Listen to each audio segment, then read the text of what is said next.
want to skim off the top, and we want to leave everything else behind. And then what happens is you leave an entire wasteland of all this black potential, black talent, and all these black people that have nowhere to go because you allowed them to take the very best that you have to offer. They took your best athletes, they took your best entertainers, they take your best of everything. And then when you're done, when you're worthless, then University of Texas will drop that Negro off, the Negro who was playing football for them or whatever. They will drop him off back at the hood, back with his mama, and he's sitting, next thing you know, 10 years later, he's sitting on the corner with a liquor bottle in his hand with 8 babies mamas talking about how he used to be quarterback at the University of Texas. That's pretty much how that system works. So anyway, paradigm two is what Dr. Anderson refers to as vertical integration. So we're going to talk about vertical integration, and he also talks a little bit about the hair care industry in a second. So page 51 of Powernomics, powernomics.com. That's Dr. Claude Anderson's website. I encourage everybody to get his books. Now that we understand the concept of ethno-aggregation and the process of pooling group resources, let us move on to the second empowerment paradigm, vertical integration. Vertical integration is a directional paradigm that comes into play after blacks as a group have ethno-aggregated around their most common and prominent characteristics. There is a commonly accepted rule in sociology of when ethnic groups are wedged in hierarchies of wealth, power, and privilege, competitive conflicts are inevitable. Vertical integration empowers blacks to be territorial and vertically mobile. It places black self-interest first and propels blacks in an upward economic direction because that is where this nation's wealth and power are localized. Wealth, income, businesses, privileges, and resource powers are fixed in parallel, with whiteness at the top of the resource ladder and blackness at the bottom.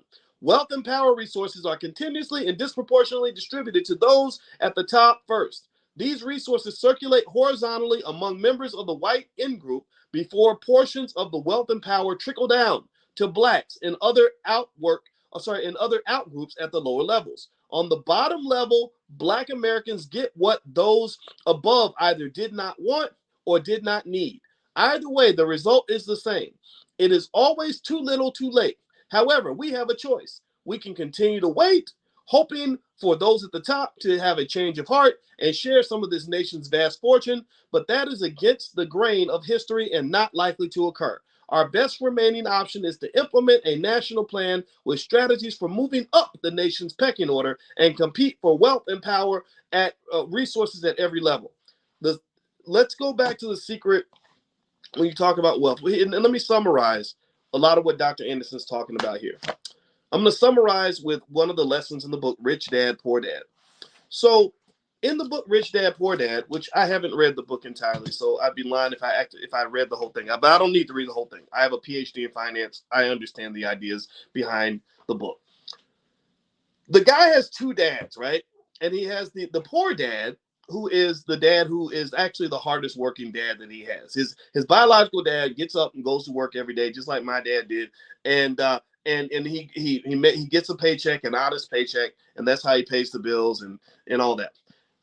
Does he know where the money comes from? Not necessarily, right? He understands a basic idea, which is if I learn a skill and fill out a job application, then someone with money will pay me money in order to do that skill and do that thing. And I don't know where the money came from. I really don't care. I don't care how the company runs. I don't care about the shareholders. I don't care about the amount of debt the company took on. I don't care about any of that. I don't care about the revenue streams, profit margins. All I care about is that I did a job and I got a check, and that's it.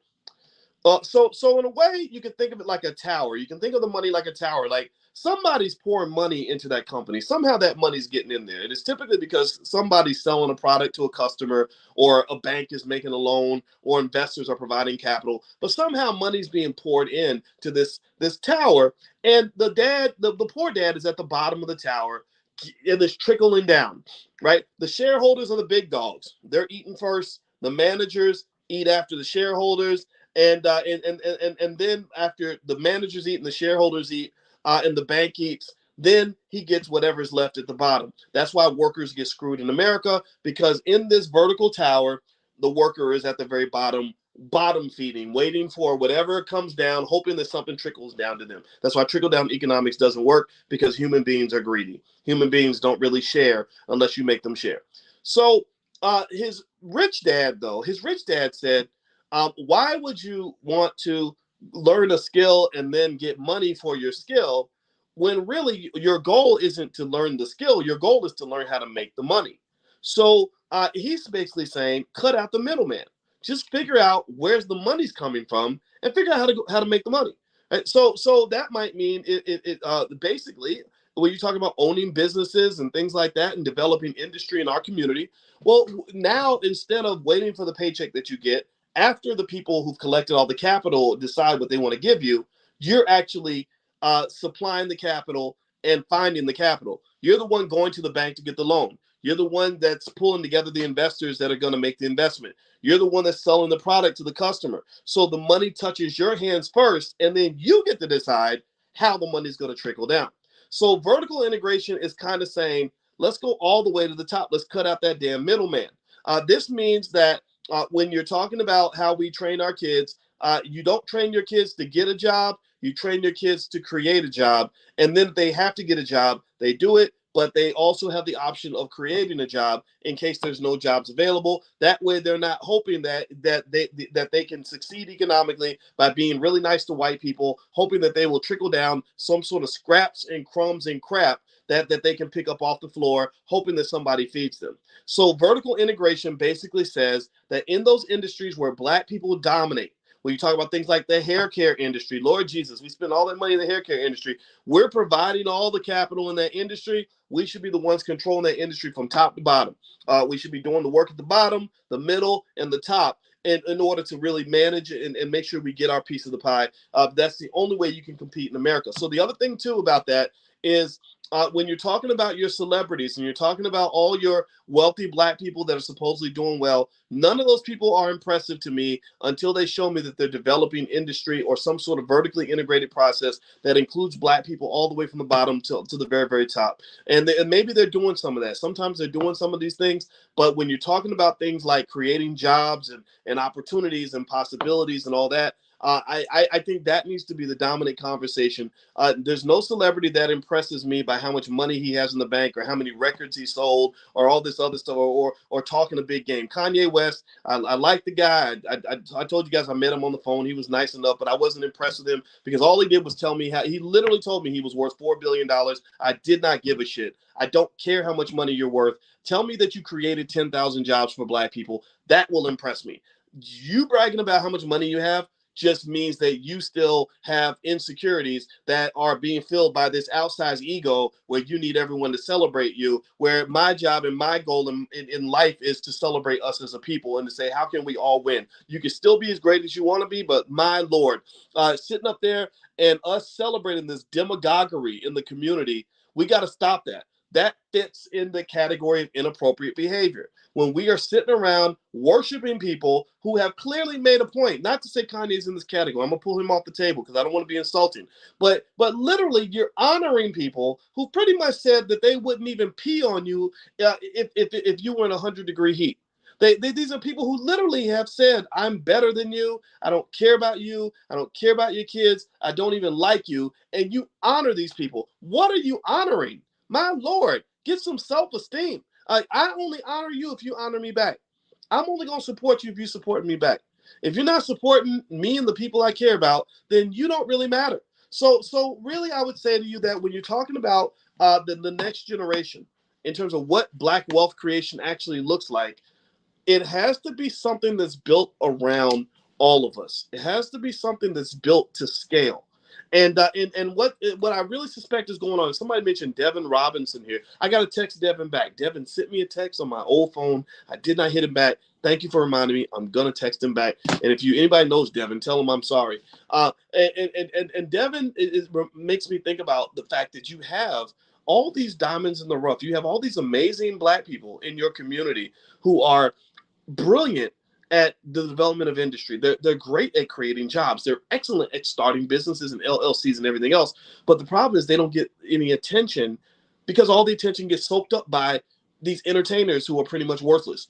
But they've impressed white people, so white people put them on TV and say, these are the new Black leaders, and these are the leaders in the community, and these are the success stories. No, they're not. Those are not the success stories. The success story in the Black community that is going to pull us out of this nonsense is going to be, that black woman who starts a small business and ends up hiring 800 people, or that black man who gets together with his wife and starts an excellent business where they've got 5 dozen employees. Those are the heroes in the community. Those are the people who not only are able to create opportunities and gather resources, but those are the ones who have the high-minded level of thinking required to nation build. An employee or someone who only knows how to pick up a check, no disrespect to, I don't even want to say it like that because I don't want it to seem like being an employee is a bad thing. It's not a bad thing. We've all been employees. But a person who doesn't really understand how to develop something out of nothing still hasn't reached their potential when it comes to being a fully functional, fully capable economic being in this country. So as a black person with children, you really have to make sure your kids understand that whole tower from the top to the bottom. They don't want to just understand how to do the job. You want to understand what people are doing at the very top to make that whole company exist. One of the things I think is good to do is read the origin stories of some of these outstanding companies that exist in America. Look up the fact that UPS, which is now worth hundreds of billions of dollars, that it was started by 2 teenagers who were delivering packages on their bicycle 100 years ago. Look up the origins of Walmart and how Sam Walton started that first store that scaled up into this multi-billion-dollar corporation. These origin stories, those are the secret keys. Like, those are the things that are going to really make a difference in terms of moving the needle for black people. It's not going to be some Negro on TV or somebody who had a great album or somebody who played in the NBA. It's going to be somebody who has the ability to have a vision that involves economic nation building. So let's keep going. We're going to read about vertical integration versus ethno-aggregation. So Dr. Anderson talks about something he calls the power T. He says vertical integration working hand in hand with ethno-aggregation is symbolized by the power T. And he has a figure of the power T. I wish I could put it up on the screen, but I can't. I'll just describe it to you. A group aggregates and concentrates its resources at the base of the stem for the T for maximum strength. Once blacks have concentrated their resources, they should move up and stem toward the crossbar at the top. Okay, so let me see if I can describe this to you. Okay, so he says that you gather your resources in vertical aggregation. You gather all your resources together. You ethno-aggregate. That means you come together, and then you start pushing it up that ladder, up that tower. Okay, and he says now the old model, which was designed by what they call social integration, is an upside down T. And what that looks like basically is everybody's kind of gathered at the bottom. So black people, because we're trying to integrate and we're spreading ourselves thin and weakening ourselves, we never develop a power base because we're trying to be everywhere all the time with everybody. And so one of the arguments that has been made consistently, and I think successfully, is that integration really weakened the black community. If you think about this, imagine if you've got 4 siblings who are all hardworking people and very intelligent people, and all of you each individually go get your separate jobs and you're living your separate lives. Each of you individually has very little power in the space that you operate. All of you go to work every day. You're the only black person in the department. You can't really get anything done. You're outnumbered on every vote. You have no choice but to water yourself down so you can fit in and hope that you don't get fired. But if you come together, all 5 of you come together and say, we're going to pool our resources. We're going to aggregate our money. We're going to aggregate our skill. We're going to aggregate our labor. And we're also going to, because mama or daddy or somebody in the family taught us how to be high-minded enough to know how to go fill out the paperwork to start an LLC and create a business and have business meetings. We know how to operate at the top of that tower. Then suddenly you've got a power base. And that flips racism on its head. You see, Dr. Anderson, one area where Dr. Anderson and I, I'm not gonna say we disagree. We don't disagree, but I have a slightly different perspective. He always says that black people don't have the ability to be racist. Right? Anybody ever heard that? Where he says that black people can't be racist because we don't have the power to create a system that separates people based on race. I completely agree with him when you're talking about America at large. Like we can't go out in this country and decide that we're going to put all the white people at the bottom. That would be almost impossible for us to do. But what I would throw in there is a little tiny nuance. And I would say, without disagreeing, but I would add this, I would say, actually, Actually, if you control the size and the scale, the scope of your environment, if you create kind of a microcosm of your environment, like a little space that's yours, you actually do have the power to be as racist as you want to be. Meaning that if you concentrate, if you come together, if 20 black people come together and say, we're running this little circle right here, this $2 million a year coming into this company is controlled by us.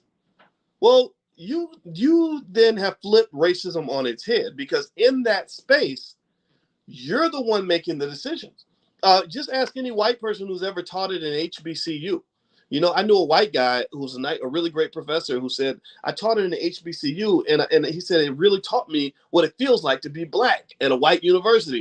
He said, because black people were always outvoting me and outnumbering me, because he was in a black space for the most part, right? So my argument is that if you want to be in a space where you have the power, then you have to aggregate.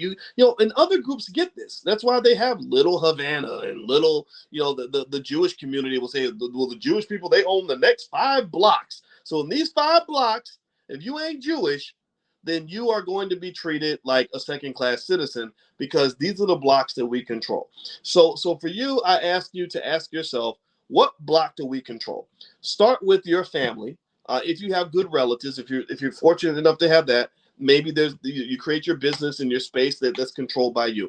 If you don't have good relatives, then go find some people that you can work with. Join groups and clubs and organizations. That's where the convention, I think, is very beneficial, because at the All Black National Convention, people come together and they form businesses on the spot. They form coalitions on the spot. They get together and do groups on the spot. And the people there are good. The people there are high-minded superheroes that you don't meet anywhere else. I had a conversation today with a guy who was at the convention last year, we're gonna do an event together in Detroit as well. His name is Herb Strather. He's out of Detroit. Herb told me, he said, yeah, tomorrow we're closing on a $30 million real estate deal. We have faculty in the Black Business School who've done billions of dollars worth of hotel deals. So you can't tell me that they're not just as good or better than any white guy out there. They might not have full access to the entire banking system, but my Lord, if you're able to do multi-million-dollar deals working with the scraps that our community is presented with, that makes you a genius in my book. So you've got your geniuses in the community, but that ethno aggregation allows you to formulate a capital basis so that your geniuses can really be brilliant. And in fact, actually, and I'm talking about geniuses, but I'm not going to throw myself in that category, because that would make me just an absolute prick. But what I will say is this: I'm good at what I do.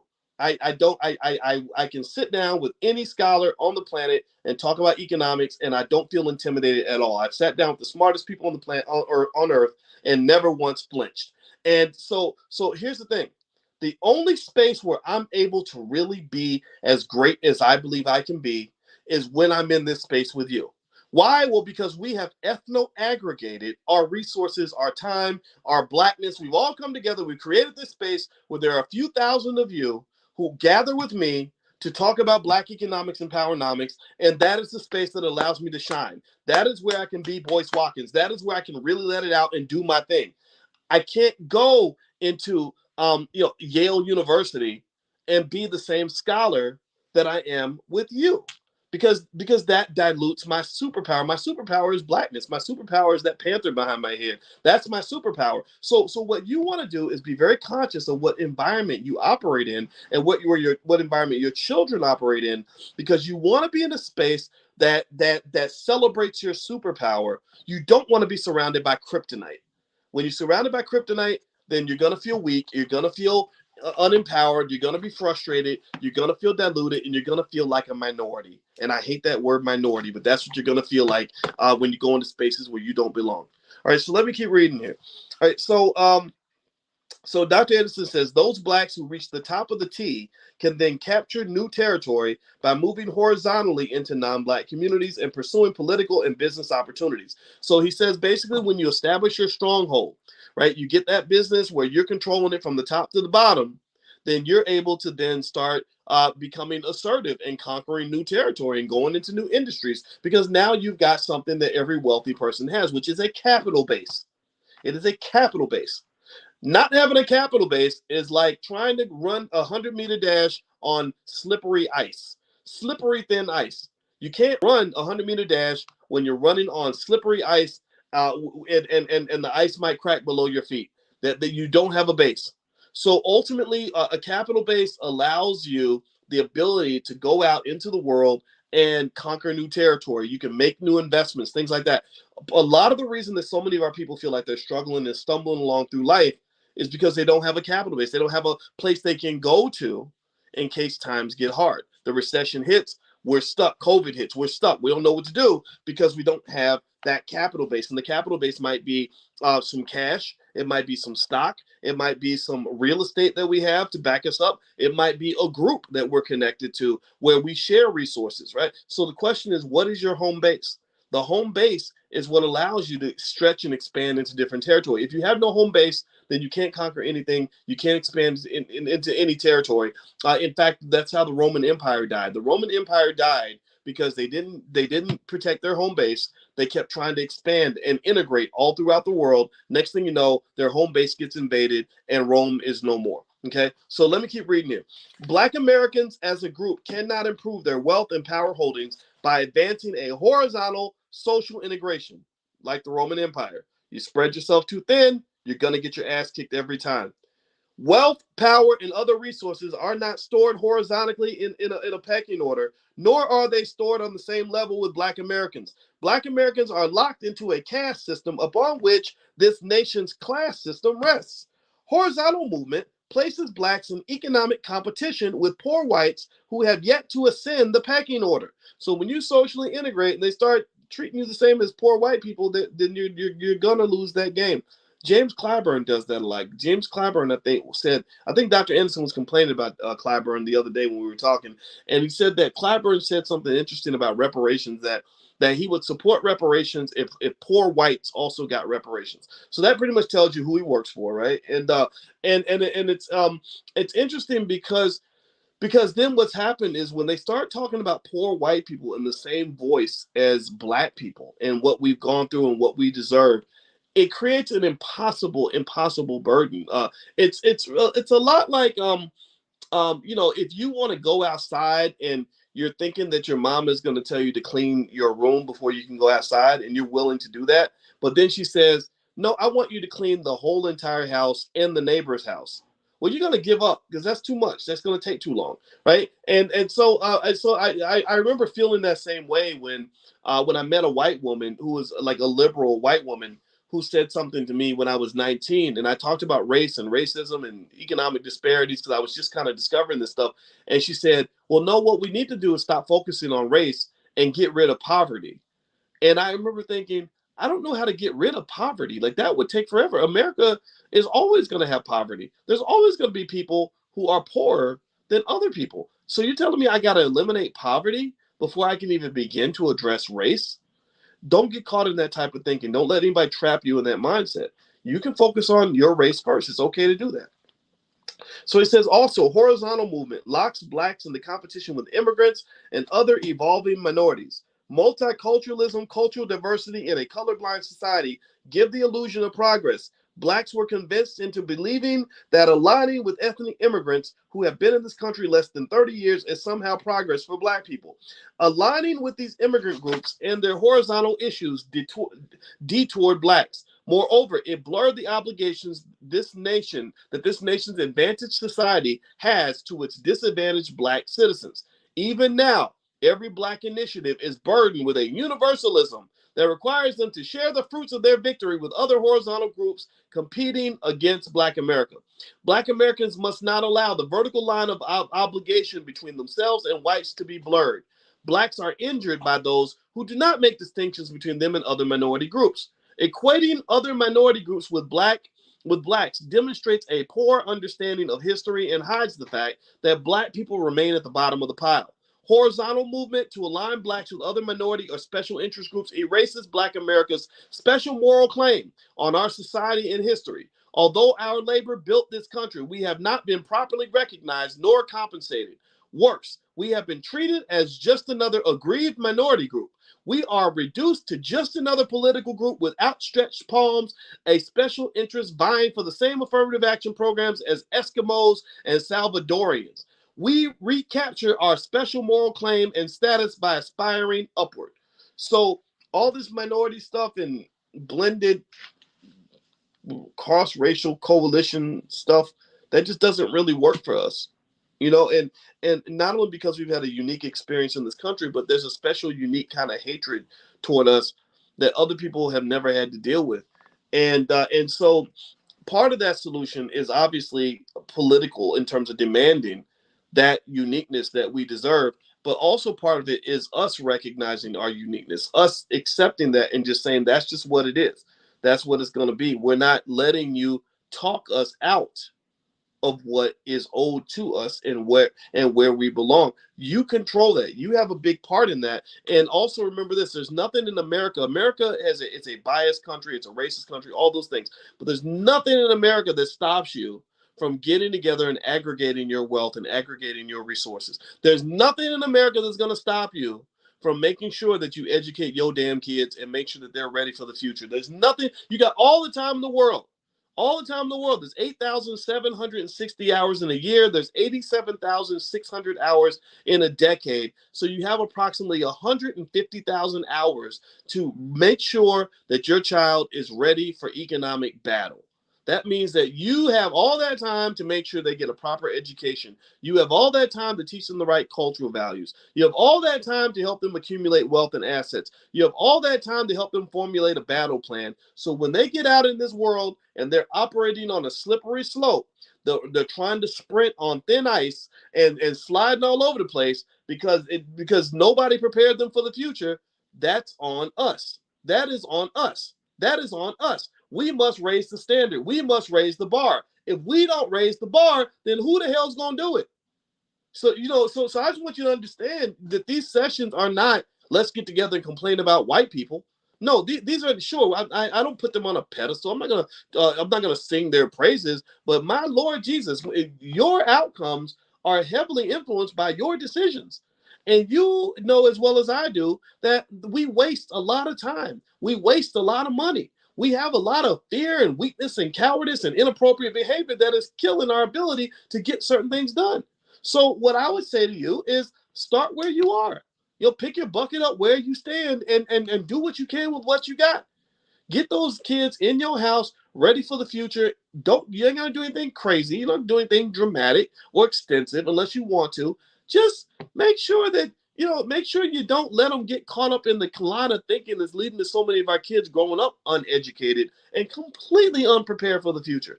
Completely unprepared.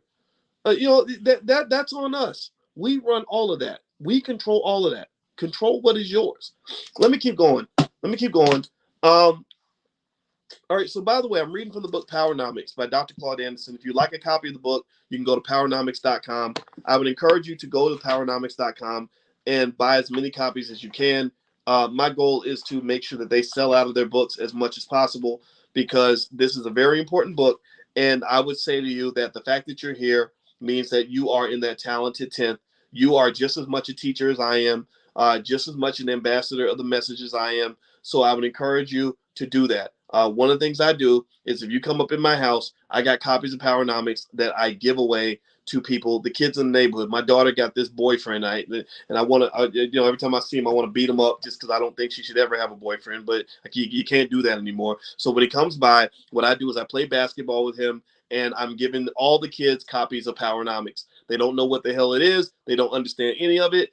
They hear that I'm the famous guy down the street who runs his mouth on the internet. So they get this little bit of whispering. So what I do is I make sure you understand that this is what we're all about. This is what we represent. This is who we are. And I expect you to come correct if you come up in this house, right? So set those boundaries for yourself. Decide who the hell you are and don't be scared to be that person no matter what anybody else says or anybody else thinks. So let me keep going. Let me keep reading. All right. I'm getting off that soapbox. I apologize for that, but I had to share that point of view. All right. So Black Americans must not allow the vertical line of obligation between themselves and whites to be blurred. Horizontal movement promotes the social phenomenon called crabbing among Black people. When the multitude of Black Americans are locked in the lowest horizontal level of our society, like crabs in a barrel, they cannot escape. Misery does love company. Social integration requires most of us to move laterally. We remain on the same horizontal or class level with most blacks, even though we may have received a job promotion or moved into a new integrated suburb. Every black remains in competition with every other black for the few financial, political, and social crumbs that are available. That's because you don't control the institutions. If you controlled the institutions, then you wouldn't have to worry about these quotas they put on. Most of these corporations that are controlled by other people, where they're controlling the stuff at the top and trickling down little crumbs to you at the bottom, they have a quota. If they have more than X% of black employees, they will start to let black people go. Neighborhoods, if they have more than a certain percentage of black people there, then certain people don't want to live there anymore. So ultimately, what I would say to you is that you have to control institutions. We have to think in terms of developing systems and institutions where those institutions can be biased in our favor as opposed to always being biased in other people's favor. Instead of us always feeling like we're being victimized by someone else's infrastructure, how about we create our own infrastructure where we can become the beneficiaries of that infrastructure? So let's keep reading here. We remain on the same horizontal or class level with most blacks, even though we may have received a job promotion or moved into a new integrated suburb. Rather than competing with each other for crumbs, we compete with other class levels for the whole cake as we move vertically. So when you move vertically, you're not competing for the crumbs anymore. You're not getting the trickle down anymore. You're fighting for the whole piece of cake. That's a different kind of battle. If there is crabbing, it will be done as a group in competition with other groups who are crabbing for their respective groups. Horizontal movement does not redistribute the ownership and control of wealth and power and resources. Instead, meaning integration. Integration does not redistribute wealth and power and resources. It keeps white folks at the top and allows you to sort of feel more comfortable because you can blend in different places. Instead, it wastes time and resources. As an example, how did moving from the back of the back to the front of the bus, from the ghetto to the suburbs, or from a black restaurant to a white restaurant, or from a black school to a white school, improve black people's ownership and control of wealth and power? Answer that question. Say something in the chat. How in the world, give me a yes or no, did we gain more wealth by riding in the front of the bus instead of the back of the bus? Yes or no? Did we gain more wealth when we moved from the ghetto to the suburbs? Not really, because that means the property value in the ghetto dropped. But the suburbs, the property values went up because we were bidding for those houses. Do we gain wealth by being able to eat in white restaurants? Or does the restaurant owner gain the wealth? Do we gain wealth from our kids going from a black school to a white school? Does that give us more control of resources? Do we control those schools? Does that change the ownership structure in this country? No, it doesn't. So what has to occur is when you're talking about racial equality and racial progress, it must come with a conversation about ownership. Ownership, ownership, ownership. Who owns this? Who controls this? If we don't own and control it, then almost nothing else matters. Ownership. Ownership is what matters in America. The people that control America are the people who own things, the people who have access to resources. Everything else is just secondary. Everything else is like, a corporation. You think of it like a garden or something. Like I think about my wife's office, and it's this beautiful space. Her office is so much nicer than mine. My office is like a dude's office. I've just got books and crap just spread out everywhere, and it doesn't, look that great because I'm just not a neat person. My wife's office is so nice. It smells really good. It's perfectly feng shuied. She's got little hypnotic ticking clocks in her office because she's a therapist, and I go in her office and I just feel this great sense of calm because she has created the most pleasant environment in her office, and I'm jealous of that. And the thing about it is that all of that's kind of created and artificially manufactured due to the fact that she controls that space. Like all that matters at the end of the day is that it's her office and she gets to decide what that office is going to look like, what it's going to smell like, what it's going to feel like. Right? So my point is to say that when you're talking about things like social integration and how you feel in this society, all of that is it's designed. How do you feel working at this corporation? Do you feel that they are inclusive? Do you feel that it's a good working environment? Do you feel that you're being treated properly? All that is socially engineered by the people who own the shit. The people who own it are the ones who get to decide what that environment's going to be like. So the rest of us are almost like it's almost like we're mere mortals who are responding to the actions of the gods. The gods are the people who created the institution. If I go work at Apple and I'm looking around and I'm so impressed by how the building looks like a spaceship, and they got a nice room where I can get fresh cups of coffee, and they got the best laptops, and they have a little playground where we can go hang out and relax during lunch break. All that's there, and I get to enjoy that. But the people who actually created all that were the economic gods who control the capital and own the damn thing. The owners are the ones who decide what that environment is going to be like. So if I find myself frustrated by the environment, then I've got to go get on my knees and pray to the gods and say, please, gods of the Apple sphere, can you please give me a longer lunch break and a nicer cafeteria? So what I'm saying to you is that it's all about getting in where you fit in. It's choosing where you're going to fit in. When I go into an institution, I don't want to be victimized by the gods. I want to be a god. I want to be among the gods. I want to be one of the people that's actually in control of this. And it starts with mindset. When you're training your child to understand what it means to gather capital and what it means to own real estate and what it means to own a business and form LLCs and become an investor, you're preparing them to be an economic god. Because then once you control the money, then all the social stuff is easy. All the social stuff, like my wife can create the perfectly feng shui office that smells good and looks good and feels good because we got the money to pay the damn mortgage and own the house and control all the property that where we're defining what the environment's going to be like. But so none of that would matter if we didn't own the damn house. You ain't got to own a big house, but you got to own a house. If you know what I mean. I'm not talking about owning the house specifically. I'm talking about just, what is your house? What do you own? What is yours? And teach that to your kids. Like, just tell them, hey, you got to have something that's yours. Something where you can define in that space what that environment's going to be like. That way you won't go through life constantly feeling like a victim. We are trained from birth on how to feel like victims. Like we get victim training from the time we're one. Oh, it's so hard to be black. Oh, it's black. They took away this. When you black, if you do something, they're gonna take it away from you. They're gonna make it hard for you. Well, who's gonna make it hard? Oh, the gods. The gods. And you put them on a pedestal like the Wizard of Oz because nobody gave you God training.